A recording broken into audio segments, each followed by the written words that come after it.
अंधेरी रात इस्तांबुल की गलियों में हल्की हल्की रोशनी फैली हुई है। दूर एक बाजार में सोने, मसालों और कीमती रेशम का कारोबार हो रहा है।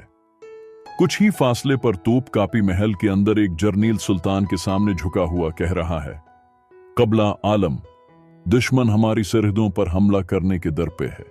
सुल्तान की नजरें खाली दीवार पर जमी हुई हैं, जैसे वो वक्त के पर्दे में आने वाले सालों का हाल देख रहा हो। वो जानता है कि सल्तनत सिर्फ शमशीर के बल पर नहीं चलती, बल्कि तिजारत, सियासत और मईशत भी इतनी ही अहम है जितनी कि जंग। आज की वीडियो में हम आपको बताएंगे कि किस तरह सल्तनत उस्मानिया ने तिजारत, जंग और सियासत की बदौलत दुनिया पर अपने क्या क्या असरात छोड़े। वीडियो आखिर तक लाजमी देखें। ये कहानी है सल्तनत उस्मानिया के असरात की, ऐसी सल्तनत जो सिर्फ मैदान जंग में नहीं बल्कि तिजारत, सकाफत, मईशत और सियासत में भी दुनिया की तकदीर बदल रही थी। नंबर 1, तिजारत, दुनिया के इक्तिसादी रास्तों पर राज। 15वीं सदी में जब यूरोप के ताजिर रेशम और मसालिहों के लिए मशरिकी ममालिक का रख करते तो उन्हें एक नाम लाजमी सुनने को मिलता, उस्मानी सल्तनत। रेशम और मसालिहों की तिजारत सल्तनत उस्मानिया ने वो तमाम तिजारती रास्ते कंट्रोल कर लिए थे जो एशिया, यूरोप और अफ्रीका को जोड़ते थे। सिल्क रोड, रेशम का रास्ता, मसालहा जात का तिजारती रास्ता और बुहेरा रूम की बंदरगाहें उस्मानियों के कब्जे में थीं। इस्तांबुल, काहिरा, दिमश्क और बगदाद उस जमाने के न्यूयॉर्क और लंदन थे, जहां दुनिया भर से ताजिर कीमती सामान लेकर आते थे और सोने के सुक्के हाथ में लेकर वापस जाते थे। बहरी तिजारत और कुव्वत उस्मानियों ने बहेरा रूम और बहेरा इसवद में अपनी बहरी फौज को मजबूत किया ताकि वो समंदरी रास्तों पर मुकम्मल तसल्लुत कायम कर सकें। यूरोपी जहाजों को उस्मानी बहरी बीड़े को महसूल देना पड़ता था, तब जाकर वो तिजारत कर सकते थे। यही वजह थी कि यूरोपी अक़वाम को नए समंदरी रास्ते दरियाफ्त करने पड़े, क्योंकि उस्मानियों ने मशरिक की तिजारत पर अपनी गिरफ्त मजबूत कर रखी थी।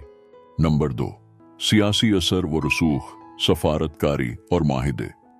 क्या आप जानते हैं कि सल्तनत उस्मानिया ने सिर्फ तलवार के जोर पर नहीं बल्कि सफारतकारी और जहानत से भी दुनिया पर असर डाला।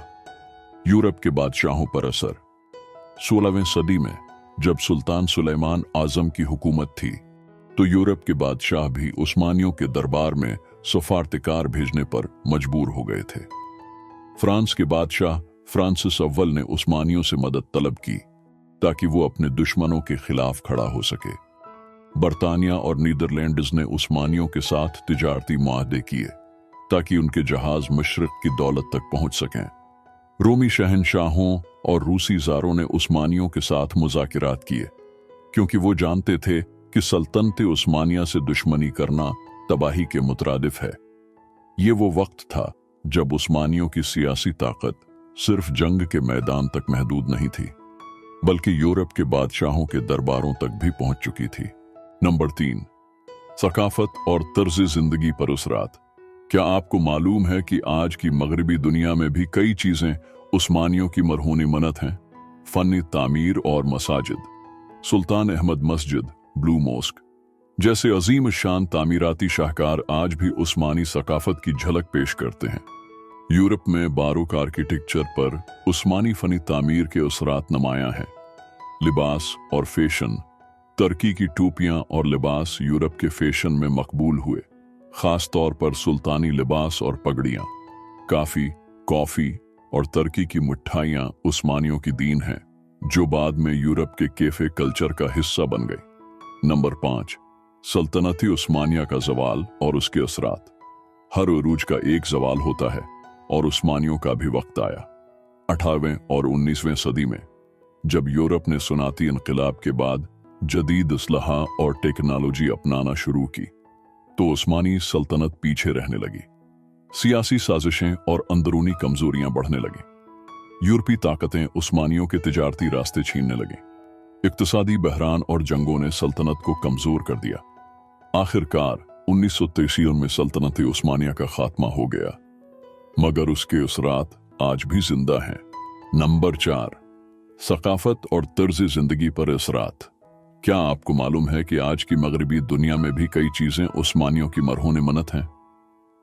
सुल्तान अहमद मस्जिद जैसे अजीम शान तामीराती शाहकार आज भी उस्मानी सकाफत की झलक पेश करते हैं। तुर्की की टोपियां और लिबास यूरोप के फैशन में मकबूल हुए, खास तौर पर सुल्तानी लिबास और पगड़ियां। काफी और तुर्की की मिठाइयां उस्मानियों की दीन हैं, जो बाद में यूरोप के कैफे कल्चर का हिस्सा बन गए। नंबर 5, सल्तनती उस्मानिया का जवाल और उसके उथरात। 18वें और 19वें सदी में जब यूरोप ने सनअती इनकलाब के बाद जदीद इसलाह और टेक्नोलॉजी अपनाना शुरू की, तो उस्मानी सल्तनत पीछे रहने लगी। सियासी साजिशें और अंदरूनी कमजोरियां बढ़ने लगीं। यूरोपी ताकतें उस्मानियों के तिजारती रास्ते छीनने लगीं। इक्तिसादी बहरान और जंगों ने सल्तनत को कमजोर कर दिया। आखिरकार 1923 में सल्तनती उस्मानिया का खात्मा हो गया, मगर उसके असरात आज भी जिंदा हैं। तीजा, सल्तनती उस्मानिया, तिजारत से जंग तक एक आलमी ताकत। उस्मानियों ने यूरोप और एशिया की मईशत को कंट्रोल किया और तिजारती रास्तों पर हुक्मरानी की। उनकी फौज और अस्करी हिकमत अमली जदीद जंगों के उसूल वज़ा करने में अहम रही। सियासी असर और रसूख की वजह से यूरोप के बादशाह भी उनसे तल्लुकात कायम करने पर मजबूर थे। सकाफती, माशी और जंगी पहलुओं में उस्मानियों ने एक ऐसी मीरास छोड़ी जो आज भी दुनिया में मौजूद है। ये सल्तनत खत्म हो गई, मगर उसके निशान आज भी दुनिया की मईशत, सियासत, जंगी हिकमत अमली और सकाफत में देखे जा सकते हैं। सल्तनतें बनती हैं और खत्म हो जाती हैं, मगर वो असरात जो वो छोड़ जाती हैं हमेशा तारीख का हिस्सा रहते हैं। अगर वीडियो पसंद आए तो लाइक करें, अपने दोस्तों के साथ शेयर करें और चैनल को सब्सक्राइब करें, ताकि आपको मजीद दिलचस्प और मालूमाती वीडियोस मिलती रहें।